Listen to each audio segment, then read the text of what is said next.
سلام دقير رحلات تخاتلتي علنا سمتكال نقولكم إيرتان حواتين أعاتين أويشتنا وصاين تقمطو سلامن فقرن تعنا قسانتن يمنيلكم اتخل جزي كباهم زرغب زلخو تسفان مورالن حابون نحن اتتوبني هناتن رئيتون كيمزغنكم حل فايدلن أبزا جانل زيا حدش زخونكم سبات سابسكرايب بمقبار تخاتلتي نازي جانل نغتكونو بخبري نعدمكم كم تلمود كل جزي كنتك اسن كنت سن كلنا إيرترا ونت كل جزء قبل بنايقون. منكستي إيرترا عبد العلي هزو تجراي جينوسايد فتيميو جفع فتيميو مسارة المعت أعنيو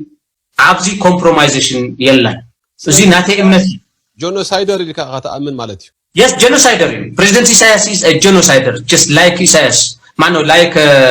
Abiy Ahmed. Abiy Ahmed genocider. Isaias genocider. أفتخونات جزينا Somalia president زنارون genocider. ترديهان زيس ناتي إمنتي. نزوم كم زيوم زولن كالوت المردع خوون جن جنوسايد تجرايكو عالم زمسكر لي كان ببزي يغلدون قرص لزغنا نبر Human Rights Watch Amnesty International عبل علي حزب تجراي حزب معراب تجراي بزر مغنيات بتجراوينتهم مغنيات فلوي عب عالم ترى إذا يفلت شاف بس يحوم بجملة تقبيرهم نبتكزات يوم تكزة بسودان وسيوم إذا كله تسندي جينوسايد كم صحابي اللي كان إثني كلينزينج حدا أكلنا جينوسايد أقل أبو داين تزاي كوي إذا كله بالميديا واج لبحال ذلو إيريت أمير يخليقني أنا كو أكتيفيستي أرتيستوكي نتصحفوكي أنا صحيفوكو أب ساعاتو جزيو مسبولكو سي جمر نا قداي يوحنس مجمريا كي تتحزن كله تحيزي قداي فلت أنا أب كم زحرق خي ودقو كله حجم سيخا حواحات حليفة هيباتو حواحات حليفة هيباتو شعبية جواي وسيراتو شعبية جواي وسيراتو انتاي دا أنت اتحقق فوتوتي تسبوا حقق فلت زدل صمدو يلا عندنا خنا لا حجي ولا صمدو الله ينا غنبل يلا يا خبر حاجي معنات حز صمدوس يلا زي كونس ايتا جبران خصاب حز كافتا صمدو 10 تخلته طوطو زبلت ነገር كابا ايقصلن خصاب حز ግዳይ ጄኖሳይድ ዝኾኑ ስድራታት ኣለው ናቶም ገጽ ላገረፈካ لا توقع هاي خطيت سلسلة تقامت ودوات له لذي لقاوم إذا كله تطاوير إذا خيز له معات نجارات بزح تأيتي بزح نايم كنا حدقة بزح موجويتي بزح مكرا يعني حليفة زي شد تختبر لك مدهين متيخ ميديا أخي حجي شعبية خم جيرا سبت شغله ويانا حليفات هبال الله خمس تبر لك بينا يشد قوم تقول لك مدهين تلكي كتقرب لي عليك حكي وبخمس مغنيات وخمس كم كارجانا يمكن إثيوبيا توم سبات تجارو اليوم إرفاويان اليوم نفوت تعامر بلنا نزياد فلت منيو كل تزوم سبات زوم تأثيرهم دلو نمني ما ركبومو تاوك يوم توم سبات أسمعتهم من بحرو أو عد غرادي تعاتي دلو أو عد غرادي تقاتي دلو نابي يمشي تومو نابي ما ركبومو إذا مسرح ناي مرمرة ناي بيت فردن دخوني نوع لعنو دفع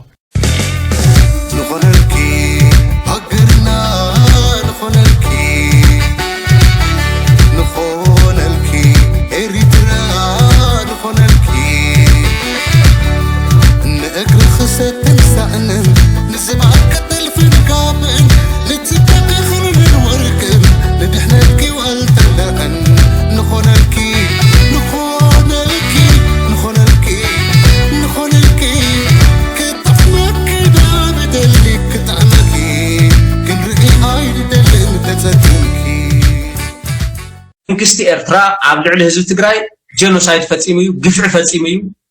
مسارة المعت أعنيو عبزي كومبرومايزيشن يلا زين هاتي إمنتي جينوسايدر اللي كأغتا أمن مالتي Yes, genocider. President Isaias is a genocider, just like Isaias. Mano, like Abiy Ahmed. Abiy Ahmed genocider. Isaias genocider. أفتخونات جزينا Somalia president زنارون genocider. ترديهان زيس ناتي إمنتي أي جنوسايد خيتبل جنوسايد تلتهن كا أو صمد يتقصلين تهين قد زي خالي قداي ترديهان أبصم دو خلها إساياس جنوسايدر مخالو بسرعة صمدنا هلا كوكو تزاربي منجستي إرفع إساياس بينو زي كونس منجستو إيزو زالله تو منجستو عن تردتهم لوزي زأتونا أكلات بوغن إرترا يكون بوغن تجراي بوغن إثيوبيا جد تحتت يوم يخصام الجرشة بشم صمدو كافت حتى تاينت نتاع ذخون أجاب يلا نعصويو even بوغن إرترا بوغن تجراي بعد حوحات بشم صمدو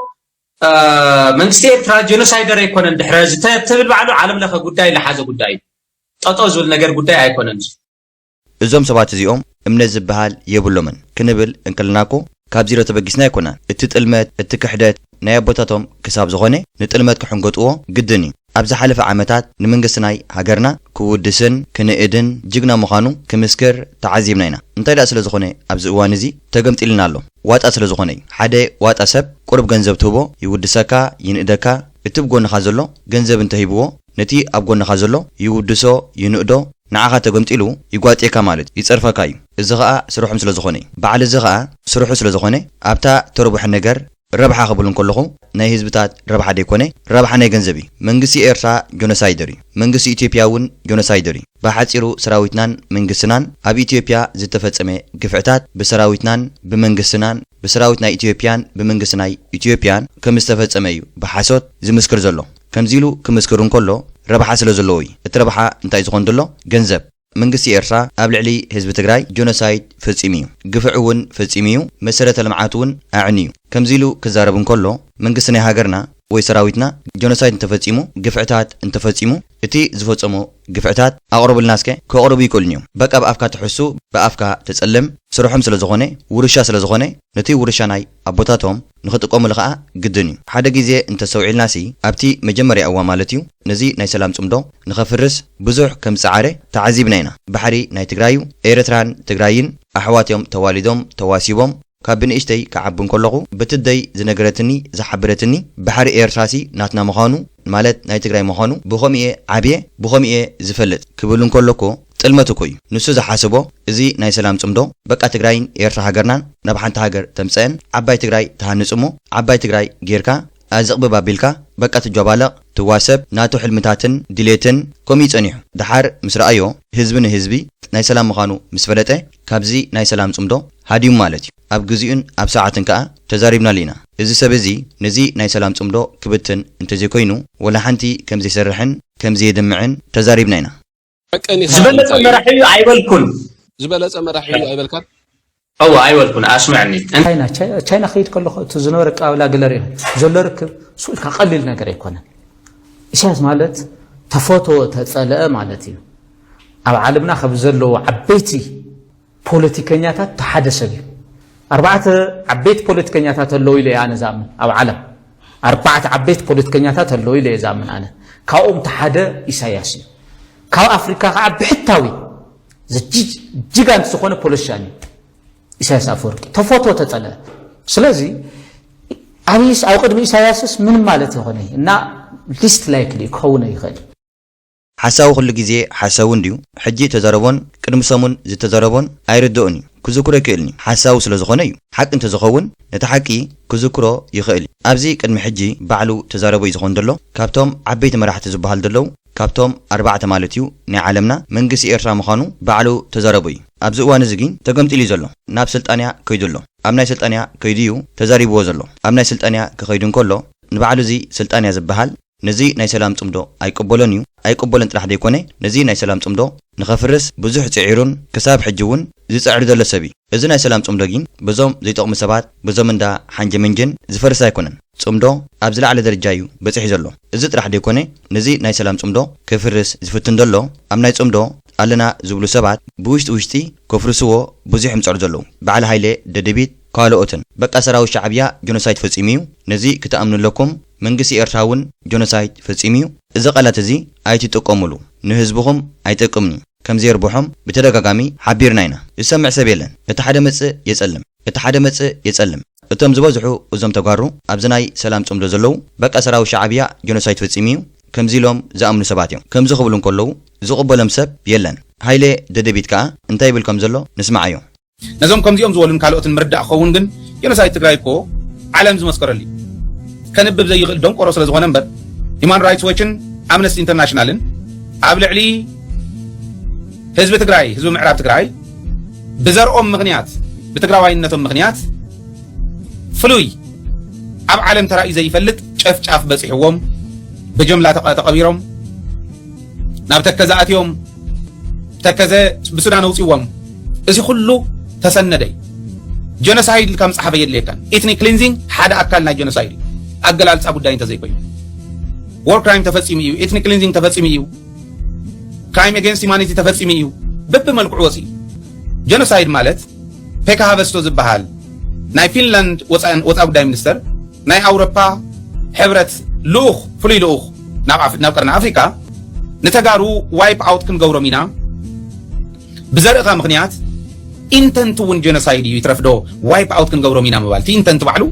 ይትረፍዶ ገይሮሞ እቲ ከምኡ ምባል ባዕሉ ጀኖሳይድ እዩ ንደንቆሮ ይርድኦን ግን ነዞ ዝኒሄ እንስሳ ብፅሑል እሱ እዩ ትምስክር ማለት ናብ ዓለም ሒዝናዮ ንቐርብ ጀኖሳይድ ተፈፂሙልና እዩ ኢልና ሒዝናዮ ንቐርብ መን ዝፈፀሞ ዝብሉን ክመፀሉ እየ ፔካ ሃቨስቶ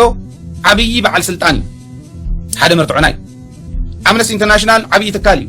ካሊእ መርትዑና እዩ ሂማን ራይትስ ዎች ባዕሉ ዩናይትድ ኔሽን እውን ዝፈለጦ ምዃኑ እቲ ጀኖሳይድ ብልዕልና ዝበፅሐ ካሊእ መርትዑና እዩ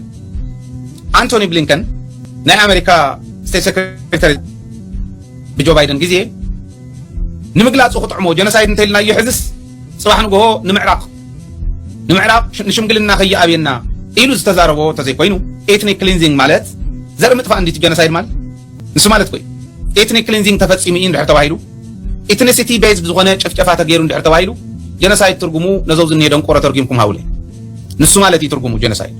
ኦኬ ከምቲ ኣቐድማ ቢለ ክብለኩም ጽናሕኽዩ ደቂ ራሕላት እዞም ሰባት እዚኦም ባዕሎም ካብዚ ናይ ሰላም ጽምዶ ቀስ በቐስ ይእለዩ ስለ ዘለዉ እዚ ንዓና እውን ጽቡቕ እዩ እዞም ሰባት እዚኦም ሓለይቲ ህዝቢ ኣይኮኑን ክሓሊ እውን ኣይክእሉን እዮም ናቶም ድልየት ከመይ ጌርካ ብሓሶት እንዳኣመንካ ተኸይዱ እሞ ብኡ መንገዲ ከዓ ረብሓ ትረክብ እቲ ረብሓ ከዓ ረብሓ ገንዘብ እዩ ዝኾን ዘሎ ረብሓ ናይ ህዝቦም ኣይኮነን ብዛዕባ ህዝቦም ክሓስቡ ዘይክእሉ ሰባት እዮም ብዛዕባ ህዝቦም እንተዝሓስቡ ነዚ ናይ ሰላም ጽምዶ ንኽብትኑ ኣይምሰርሑን ኮነኢልካ ንወዲ ኣባ ከመይ ጌርካ ተውድቖ እንድዩ ወዲ ጠባኮ ኤርትራዊ እዩ ሰራዊትና ኣብ ትግራይ ከይዱ ጆኖሳይድ ኣይፈጸመን እንተበለ ሓቂዩ ተዛሪቡ ስለምንታይ ከምኡ ትብል ሰራዊት ሻዕብያ ኣብ ትግራይ ኣትዩ ስለምንታይ ጆኖሳይድ ፈጺሙ ዘይትብል እትሕቶ እዚ ዝኾን ዘሎ ወዲ ጠባ ከዓ ነዚ ኣይተቐበሎን ወዲ ጠባ ጥራሕ ዘይኮነ እዚ እውን ዝኾነ ኤርትራዊ ዜጋ ኣይቅበሎን እዩ ስለዚ ይቅበሎ እዩ ሓሶት ስለ ዝኾነ ንሕና ኤርትራውያን ከዓ ሓሶት ስለዚ ንቕበል ክንቅበሎ ኣይንኽእል ኢና ጆኖሳይድ ትግራይ ዓለም ዝመስከረሉ ጆኖሳይድ ትግራይ ዓለም እንተመስኪራ እንታይ ደኣ ኮይና ዓለም ፍርዲ ክትህብ ዘይትኽእል ወይ ከዓ ብጭብጢ ብመርትዖ ኣብ ትግራይ ከም ዝተፈጺሙ ኢላ ስለምንታይ ዓለም ዘይዘርጋሓቶ መርትዖ ስለ ዘይብሎም ጭብጢ ስለ ዘይብሎም ብኣፍካ ናይ ዝበልካ ደይኮነ ንሓደ ውልቀ ሰብ ካብ ትግራይ ኣምፂኻ ከምቲ ናይ ሰራዊትና ሚሊታሪ ኣኽዲንካ ከምዚ ኣብ ትግራይ ከይዱ ንሰብ ህረም ትብሎሞ ንህዝቦም እኮ እዩ ኣብ ህዝቦም ባዕሎም ግፍዕታት እንዳፈጸሙ እንከለዉ ኣብ ሓንቲ ዓዲ ኸይድካ በኣልማማ ሰብረሽን ኣጥፋእዮም ይበሃል እሞ ነቶም ኣሕዋቱ ባዕሉ ምስቀተሎም እቲ ሚሊታሪ ከም ናይ ሰራዊትና ስለ ዝኾነ ድሓር እንታይ ዝበሃል ሰራዊት ሻዕብያ ጆኖሳይድ ፈጺሙ ይብሉ ማለት እዩ ባዕሎም ዝፈጽምዎ እዩ ባዕሎም ድራማ ሰርሕሉ እዩ እቲ ጆኖሳይድ ዝፈጽመልኩም ባዕሉ መንግስትኹምን ሰራዊትኩምን ንሶም እዮም ተሓተቲ ሰራዊትና ፈጺምዎ ትብሉ እንትኾንኩም ብቪድዮ መልክዕ ድዩ ዝእምን ማለት እዩ ጭብጥን መርትዖን ኣቕርቡ ኢኹም ከቕርቡ ይክእሉን እዮም ካበይ ከምፅዎ ሰራዊትና ከምኡ ስለ ዘይገብር ዝኾነ ጭብጢ ይኹን መርትዖ ይኹን ከምፅልና ኣይክእሉን እዮም ካልእ ደቂ ራሕላት ነዚ ቪድዮ እዚ እንዳተኸታተልኩሞ እንከለኹም ላይክ ኣይትረስዑ ኢኹም ሼር እንዳበልኩም ሳብስክራይብ እንዳገበርኩም ነዚ ናትኩም ሚድያ እዚ ይዕብይዎ ኢኹም ጽምዶ የላ እንትና ክንላ ሕጂ ዋላ ጽምዶ ኣሎ ኢና ክንብል የለን እያ ከብል ሕጂ ማለት ሕዚ ጽምዶስ የለን ዘይኮነስ ኣይተገበረን ክሳብ ሕዚ ካብታ ጽምዶ 12 ጠጠው ዝበለት ነገር ካባ ኣይቀጸልን ክሳብ ሕጂ ተጨውሽ ላ ቢዝነስ ወመን ይጀምር ጽምዶ ጀማሪ መን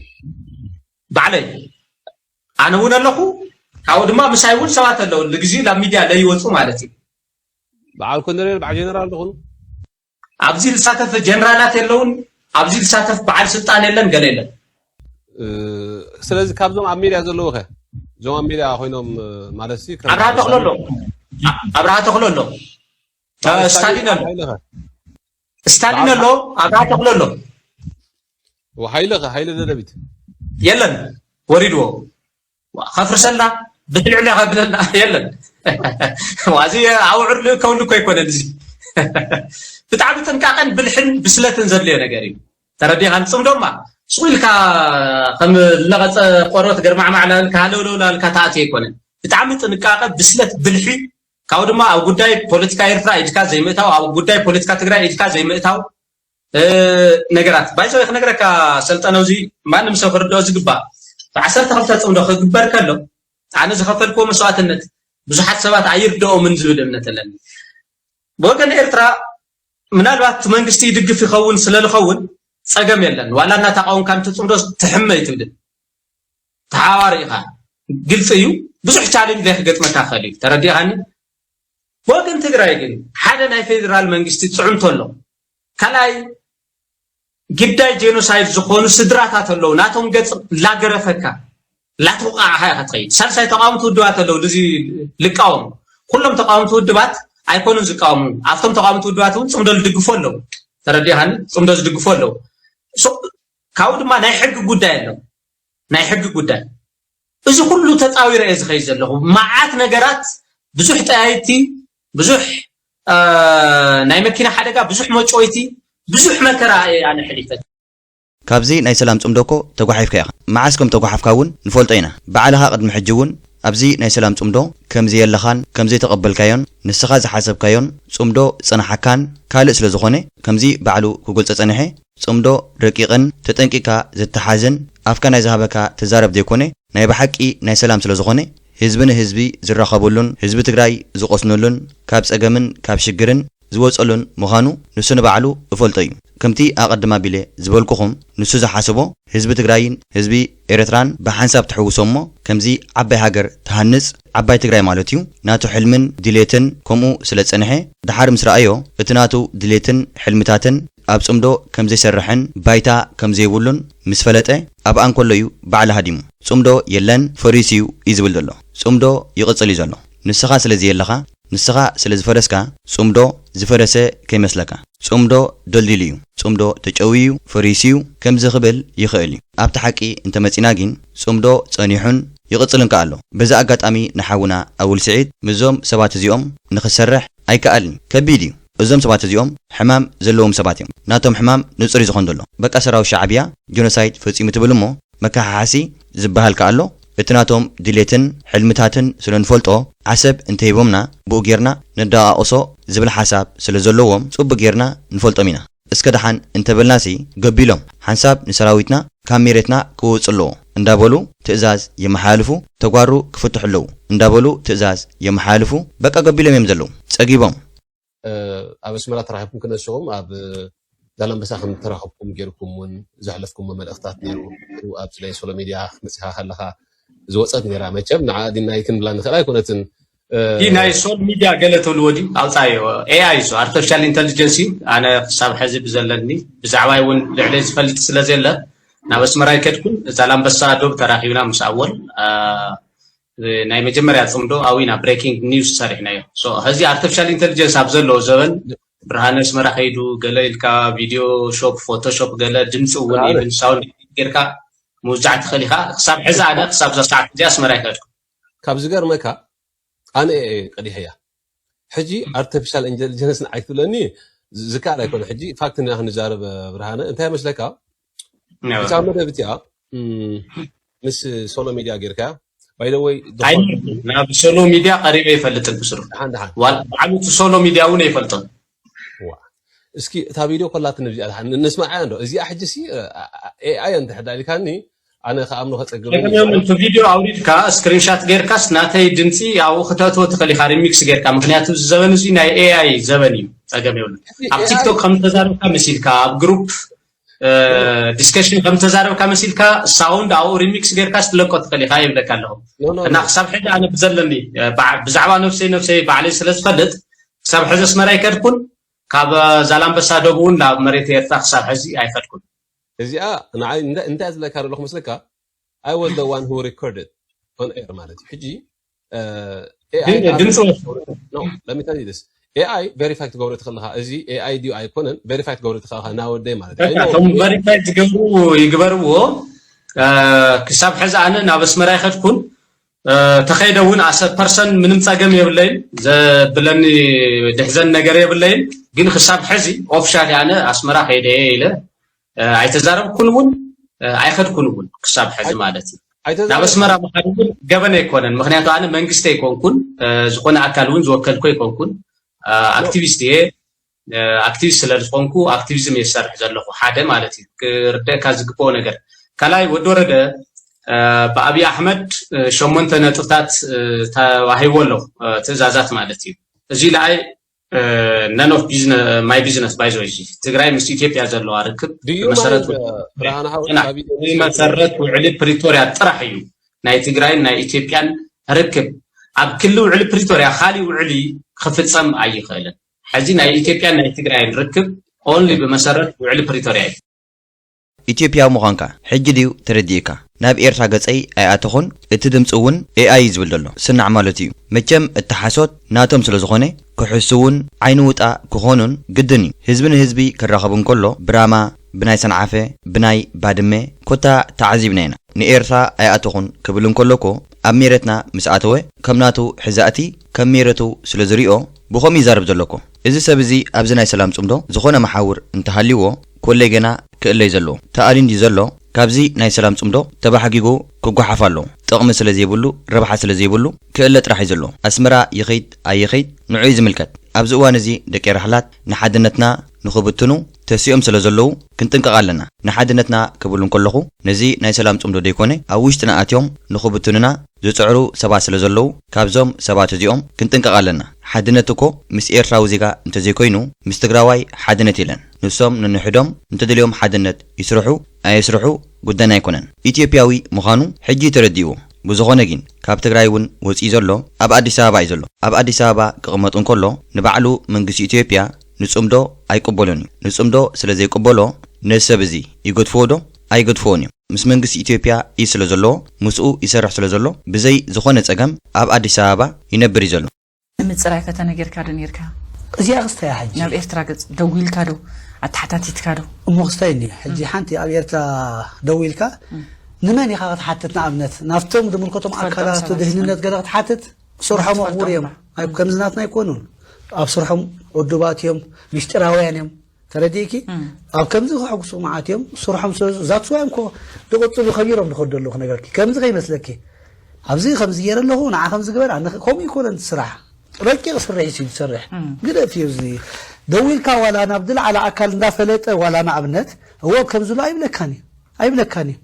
ተረዲእኪ ደፊርና ክንዛረብ ተኾይንና እኮ ተንህሉ ነርና ሓጂ ንሕና በዓል መን እዮም ዝሕዝቦ ዘለዉ ትሪኦም ተሓቶም شو إسرائيل أنت خوينهم وسيلهم وهم زيلهم كتب التخيل حلفنا توسد كبير يجناي هو سبينا نزارب دلنا بس هذا سب نزارب دلنا قد نخندي تقامت نخندي دقفت نخندي تجارو نخندي إسرائيل حما قطعشوا منا خنا العقل حلفنا تنوسدنا زي أكو قد تخاف زي حزم مخيدهم كم مقلة عد قرات أبصيح مخ عد قرات نتيم أفتح هوتيلو كأف دق هوتيل نخلتيهم حزمهم لا تسديدهم لا تحزم مخيدهم فرديكي كم يجر كحجي ويانا حليفا يواتو شعبيا وسيلاتو أي بهالني زي تشتخت بلا لك مدهين متيخ الميديا أخي حجي شعبيا خمس جرا سبت تشولا ويانا حليفات هبالا خمس تبلا لك بما يشبط قوم تقول لك مدهين تلكي كتقرب لي عندك حكي وبخمس مغنياتو خمس كم تارجانا يمكي نا إثيوبيا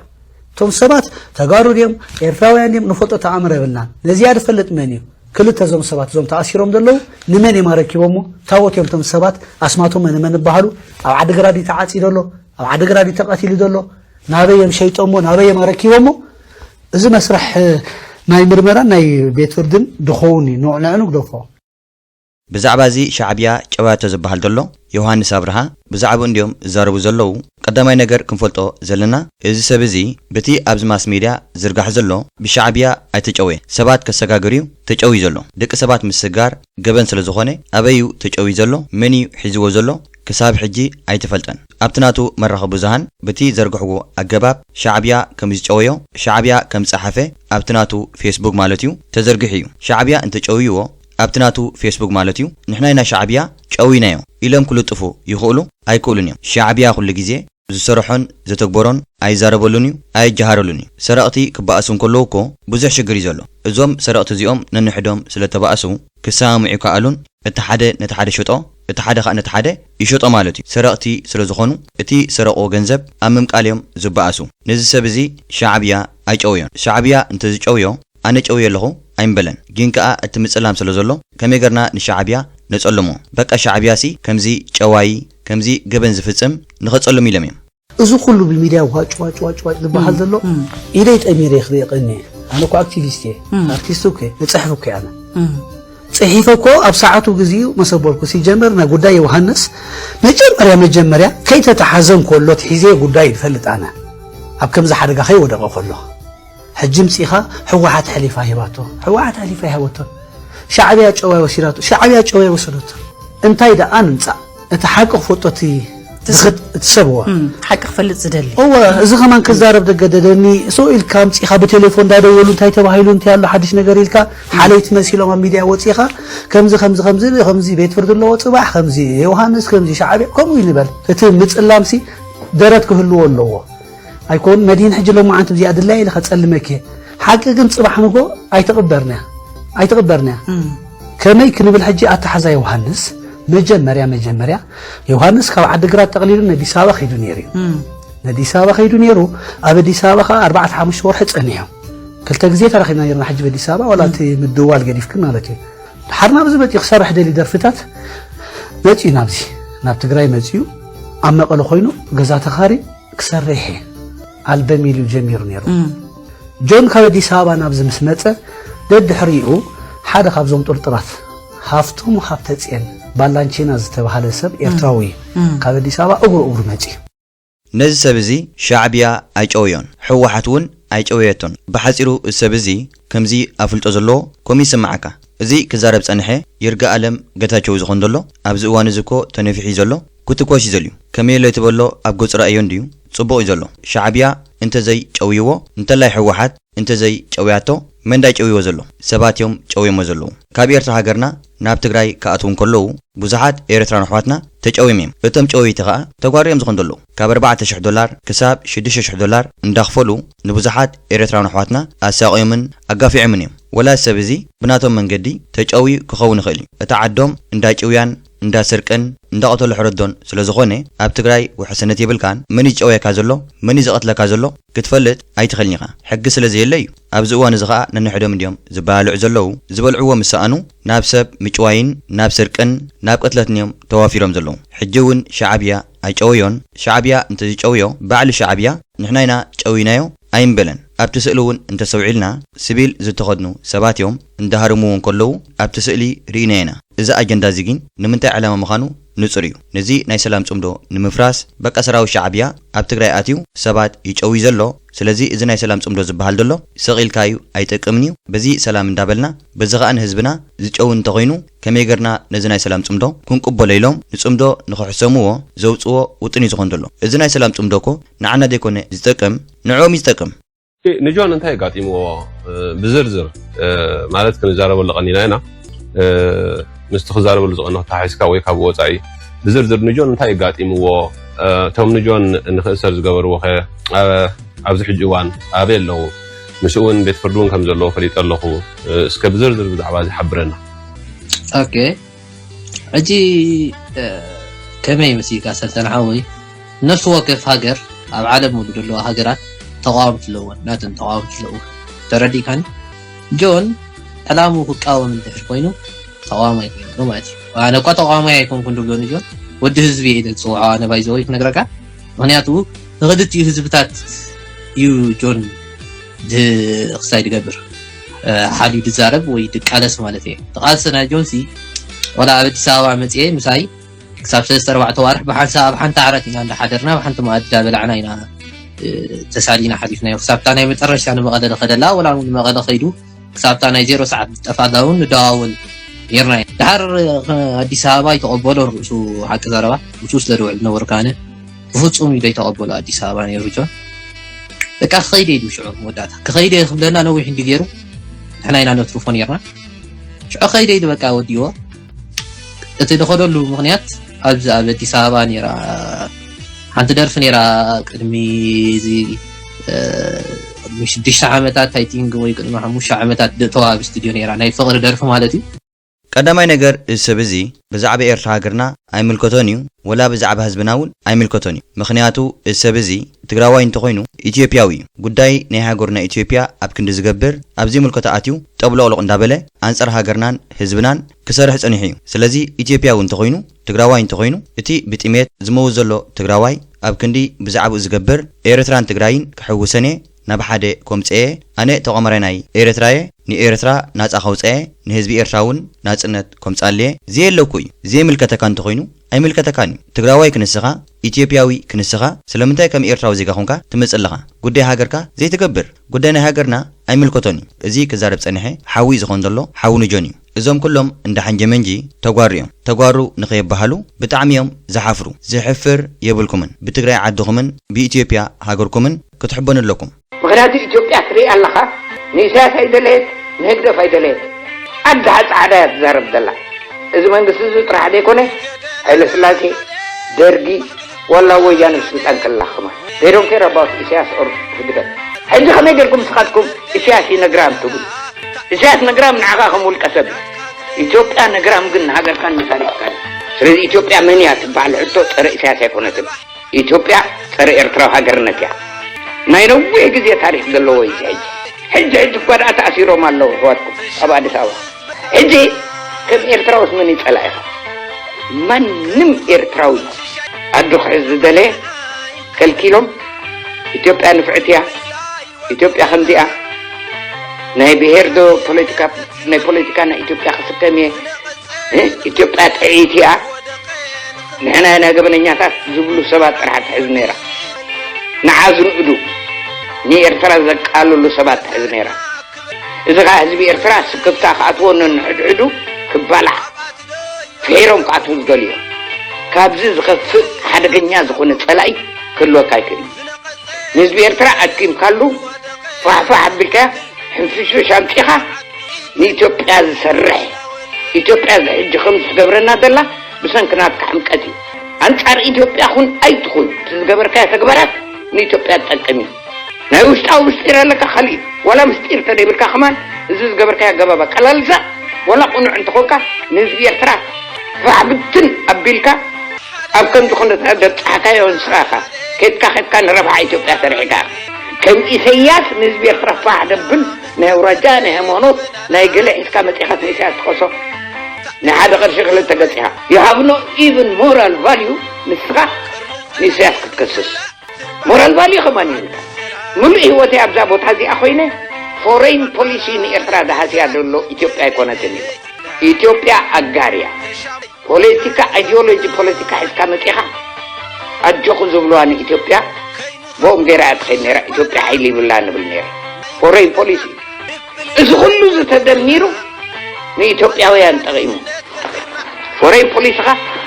ሓንቲ ኢትዮጵያ ብልቕሓን ብትኳቦም ትነብር ሃገር ረኺቦም ዕበልያ ንኤርትራ እንዳሉ ደፊኦማ እዚ ኩሉ እኩብ ድሙር እዚ ንኤርትራ ብኢትዮጵያ ክንድፈር ገይርዋ እዚ ኩሉ ዝጉድለትና ኮይኑ ግን ገለ ሰባት እንታይ ትብሉ ኣለኹም መስለኩም ኢትዮጵያ እተው ውሰድያ ኣይዛረብ የዝስ ክትገብርዮ ዘለኺ ኤርትራ ታሪክ የብላን ኣይንፈልጣን ኢና ዓሰብና ናይ ትብሎ ዘላ ሓላልቲ ትብሉ ኣለኹ ሸይ መእኒ ኤርትራ እዚ ክዛረበ ጸንሐ እዚ ሰብኣይ እዚ ኩሉ ሓቂ እዩ ኢትዮጵያ መንግስትና ደይኮነ ዘገድሳ ህዝብና ደይኮነ ዘገድሳ መንግስትና ሰራዊትና ደይኮነ ዘገድሳ ንኢትዮጵያ ዘገድሳ መሬትናን ባሕርናን ካልእ ኣይኮነን እቶም ከፊኦምና ዘለው ህዝባዊ ግንባር ዝማርኾም ማሪኹውን ምዒድን ምሂሩን ናብ ሃገሮም ዘፋንዎ ሙሩኻት ሕጂ ከም ብሓድሽ መፂኦም ተሓዲሶም እቶም ዝፍክሩ ዘለው ዝጀሃሩ ዘለው ዘይባሕሮም ዝጥሙቱ ዘለው ነሶም እዮም ዝኾን ዘለው እዛ መልእኽቲ እዚኣ እስከ ከነመሓልፋ እቶም ዝማርኹ ዘለው ዘይምስዳት ይሓይሽ ትማርኾ ትምዕዶ ትፍንዎ ምስ ፈነኻይ ከዓ እንዳጉርዕ መጽእ እዞም እንደ ሓንጀ መንጂ ከዓ ምስ መንግስቲ ኢትዮጵያ ወጊኖም አንጻር ሃገርና ተላዒሎም ዘለው ምዚ ርሙስ ሰራዊት ናይ ኢትዮጵያ ምስኡ ወጊኖም ንሰራዊት ኤርትራ ከነጥፊና ንህዝቢ ኤርትራውን ከነጥፊና ዝብል ዘለው ናይ ግዜ ሕቶ እዩ እቲ ናይ ብሓቂ ኤርትራዊ ዜጋ ንህዝቡን ንሰራዊቱን ንመንግስቱን ሃገሩን ኣሕሊፉ ኣይሂብኒ እቲ ደወዲ ዜጋ ግን ኣብ ሃገርና ተወሊዱ ዝዓበየ ንሃገርና ኣሕሊፉ ክህብ ኣይጽግሞን ሃገርናውን እንተጠፍአት ወላ እንተተወረረት ይሕጎስ እምበር ኣይጉይን እዩ ናይ ኣቦታት ሕልሚ ንጹር እዩ ናይ ኣቦታት ሕልሚ ንጹር ካብ ኮነ ንሱውን ከም ናይ ኣቦታት ሕልሚ ዘፍሊ ወላ ሓንቲ የብሉን ናይ ኣቦ ንመንሃቦ ስለ ዝኾነ እዩ ስለዚ ኩላኸ ኤርትራዊ ዜጋ ኣብ ስደት ዘለና በዞም ዘይጠቕሙ ቀሸመሸም ከንታለል ምጽላእትኻ ወጊንካ ሃገርካን ወላዲትካን ኣሕሊፍካ ኣይትሃብ በዚ ሃገር ክብረ ስለ ዘየለ እዩ ብስነ ስርዓት ተዓሲቦም ማስ ሚድያ ዝውንኑ ኮረኮር ናይ ዝቆልዓ ኣብ ኣሕመድ መጺኦም ኣለዉ ብሽም ኤርትራውያን እንደሸቀጡ ዘይ ኤርትራውያን ኩንሶም ኢትዮጵያ ማዕቢለያ ትውንጨፋላ መዓት ዕዳ ተሰኪማን ከላ ዓመት መጸ ዕዳኣ እንዳወስኾን ከሎ ንሃገርናኻ ከነኣእሱን ኤርትራ ደኣ ዓንያ እንድያ ሰብ የብላን መንእሰይ የብላን ሰራዊት የብላን ብሓጺሩ ንሃገርና ከናእሱን ክጸርፉን ዝውዕሉ ዘለዉ ማስ ሚድያ ዝሓዙ ዕሱባ ስለ ዘለዉ ካብዞም ለቆምጽ ንጥንቀቕ ኣብዛ ሓጺር ዓመታት ትግራይ ተሰዕርዶ ትግራይ ተዕወት ትግራይ ሲዒርያ ድሕሪ ደጊም ባሕሪ ክትሕዝያ ሻዕብያ ተደምሲስዩ ጠፊኡ ከባቢ 10 ክፍለ ሰራዊት ዝኣክል ናይ ሻዕብያ ተሓምሽሽሎ ትግራዋይ ኩራዕ ተሓበን ከም ዝኽብሉ እንከለዉ ሰሚዕና ይምና እዞም ሰባት እዚኦም ኤርትራውያን እንደኾኑ ኣይኮኑን ብሽም ኤርትራውያን ይሽቁጡ ዘለዉ ኢትዮጵያውያን እዮም ኣምሓራ ይኹን ትግራዋይ ይኹን ኦሮሞ ይኹን ኮታ ኣብ ኢትዮጵያ ዘለዋ ከላት ወላ ካብአን እንተኾነ ኣብ ኤርትራ ሃገርና ስለተወልደ ስለዝዓበየ ከምቲ ናትካ ትግርኛ ክዛረብ ኣይጽጉሞን እዩ ከምቲ ናትካ ትግሪ ክዛረብ ኣይጽጉሞን እዩ ብሓጺሩ ካብተን ብሄራት ናይ ሃገርና ቋንቋ ክመልኽ ኣይጽጉሞን እዩ እዞም እንደ ሓንጂ መንጂ ኣብዚ እዋን እዚ ብኹሉ እንዲኦም ይጽፍዑ ዘለዉ በትን ተኸዱ ይጽፍዑ በትን ተኸዱ ይጽፍዑ ክብረ ስለዘይብሎም ክብረ ዝበሃል ከዓ ኣይድልዮም እዩ። ሰላም ጤና ይስጥልኝ። እንዴት ናችሁ? ሰላም ናችሁ? እንግዲህ ዛሬ አንድ ነገር ያየሁት የብልጽግና መንግስት ሲጮህ ሰማሁ። ምንድነው? በዚህ 2-3 ቀን ያየነው የብልጽግና ሽንፈት ስታይ የኤርትራ መንግስት የኢትዮጵያ ተቃዋሚዎች እያሳጠቀና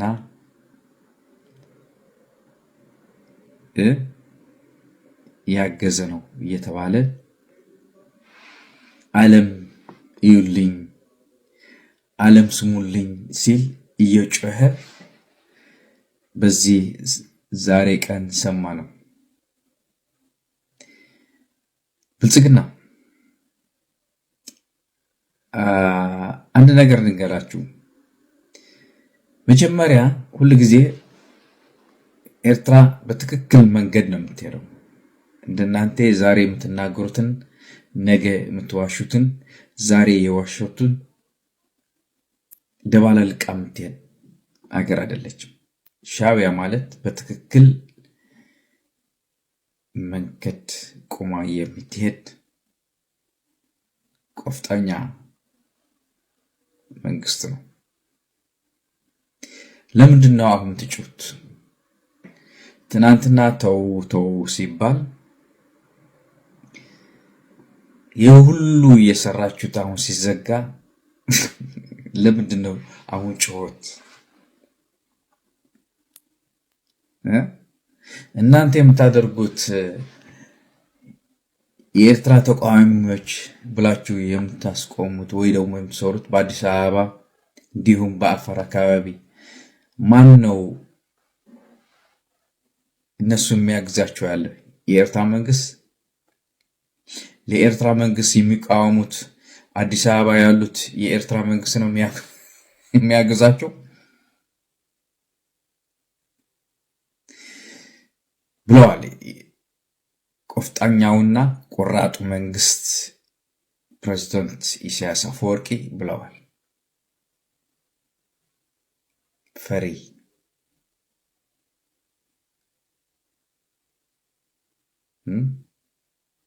አራት ቃል ነው የናገረው። ስለዚህ ያኛው እንቅልፍ ያሳጣችሁ የምትጮት በዚህ 4-5 ቀን የፕሬዝዳንት ኢሳያስ አፈወርቂ መልእክት እንቅልፍ ያሳጣችሁ ብዙዎች ከብልጽግና መንግስት እንዲሁም ትናንትና የትግራይ ህዝብ ጎን ሆኖ የሚዋጉና የሚያስዋጉ የነበሩ የትግራይ ህዝብ ካዲዎች በአዲስ አበባ ያሉት አሁን ሲንጫጩ እየሰማን ነው።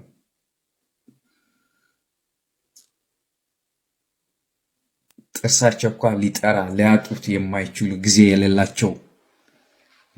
ለጫትና ለመጠጥ ጥርሳቸው ሊፍቁ የማይችሉ ባንዳ ተላላኪዎች አዲስ አበባ ያሉ የትግራይ ካዲዎች አሁን ሲጮህ እንሰማለን። ውሻ ነው፣ ምንም ለውጥ የለውም። ግን የኤርትራ መንግስት የፈለገው ማድረግ ይችላል። ምክንያቱ የጀመራቱ እናንተ ናችሁ። ማገዝ አይደለም። ጌም ኦቨር ብሎ ሊጥልህ የሚገባው ስራ ሊሰራ የሚችለው የሚከለክለው ነገር የለም። እንግዲህ ስትፈክሩ ስትጮሁ እኛ ስትሉ እኛ እናርጋለን ስትሉ አሁን ለምን ማልቀሱ ተጀመረ? ሻዕቢያ የነካ እንቅልፍ የለውም። ሻዕቢያ የነካ ተኝቶ አያድርም። እናንተ አታውቁም፣ አልገባችሁ። ትናንትና እንኳ የኢማራት መንግስት ምን ላይ እንደደረሳችሁ በደንብ አድርገን እናውቀዋለን። እንግዲህ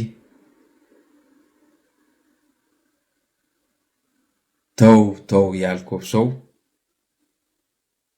ምከረው ያልተመከረ የማይሰማ መከራ ይመክረዋል። እንግዲህ ሻዕቢያ ተው ሲልህ አልሰማህም። በደንብ አድርጎ እየቆረጠጠ ያስሃል። እየቆነጠጠ በደንብ አድርጎ ሊያስገባልህ ነው ሻዕቢያ። ያ ነው ጌሙ የጀመረው። እንግዲህ ሁሉ ጊዜ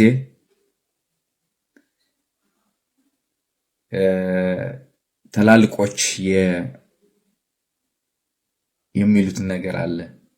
በተለይ በትግርኛ ቅድሚ ምዝላልካ አበይ ከም ተዓልፍ ፍለጥ ይላል። ከመንጠርህ የት እንደምትወድቅ ወይ ደግሞ የት እንደምትደርስ ማወቅ ጥሩ ነው። ብልጽግና እና ጨዋቱ እየሰማነው ነው፣ እየተከታተልን። ሻዕቢያ እንዲህ ነን። አወት ናፋሽ ቀድመን እናልፋለን፣ ቀድመን ቦታውን እንደርሳለን። ሳይደርሱ የውድ በሻሻ ህፃን መጨረሻ እሱ የደረሳት ምንድነው? ከመጋነኛ አልፎ ሌላ ስራ ሊሰራ የማይችል በጣም የሚገርም ነው። አሁን ደግሞ የምትጮሁ ያላችሁ ጮሁ። ኤርትራ አላደገችም፣ ኤርትራ አልበለጸገችም፣ ኤርትራ ስትሉ ኢትዮጵያ በጽጋለች፣ ኢትዮጵያ ያችን ደርሳለች። አያ ነው የሚያበለጭልጭ ኢትዮጵያ አዲስ አበባ ብቻ ነው።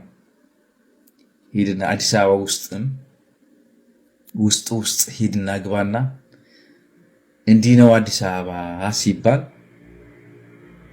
እናውቀዋለን። ኢትዮጵያ የት ነው? አዲስ አበባ ብቻ ነው እንደ ኢትዮጵያ?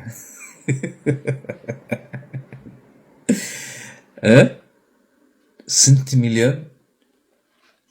በረሃብ እየሞተ ሰው ያለ ምንድን ነው? ሞኝ የኢትዮጵያ ሕዝብ ስንት ዕዳ ነው ያለው? ሁሉም የሚሰራ ያለው በስንት ዕዳ ነው ያለው? በቅርብ ጊዜ የአባይ ግድብ ለመክፈል የማትችለው ኢትዮጵያ እንግዲህ ገቢው ኢትዮጵያ አሜሪካ የከፈለችው ዕዳ አምጡ ብላ ስትጮኻችሁ እንግዲህ በሰላማዊ መንገድ አባይ ለማን ይሰጣል? ለአሜሪካ። እያንዳንዱ ኢትዮጵያ ስንት ዕዳ እንዳለው ማወቅ ማሰብ አለብህ።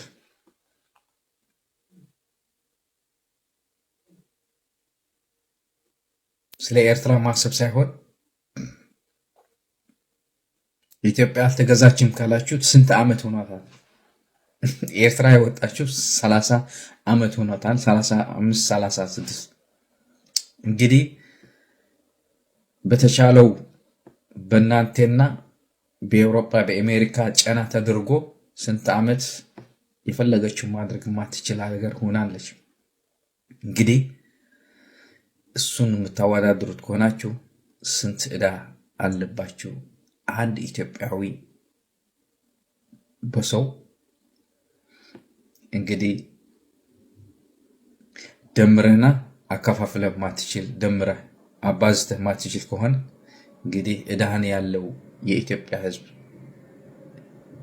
የአንድ ግለሰብ ካልኩሌት አድርገህ ጠብቅ ነው የምንለው። ሌላ ምንም አንልም። እንግዲህ አድጋለች፣ እያየናት ነው። በአንድ ኤሪያ የሚያበላጭልጭ እና በውጭ የሚታየው መብራት አየ ነው። ውስጥ ግን በደንብ አድርገን እናውቀዋለን። መፎከርና በውስጥ መጨፍ ኢትዮጵያ እንደዚህ ናት፣ ኢትዮጵያ እንደዚህ ናት ማለት ጥሩ እናውቀዋለን። ግን ለኢትዮጵያ የማትሆን ህዝብ ነው ያለው። የማትቆም ለህዝብ ማትቆም ለማኝ የበዛባት ሀገር በድህነት የተቆራሰች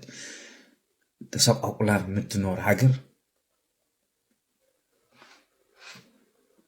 እንግዲህ በሚዲያ ስትመጡ ሌላ ውስጣችሁ ግን ምን አይነት ችግር ውስጥ እንዳለው በደንብ አድርገን እናውቀዋለን። ድለሰ ፊውዝ ዓወትና ሓፋሽ ሻዕቢያ ውስጥ ነው የምንሰራው። ውስጣችን በጣም የደመቀ ነው። እናንተ የምታዩት የተከለለ ጨለማ ሆኖ ይሰማችኋል። እንግዲህ ድል ለሰፊው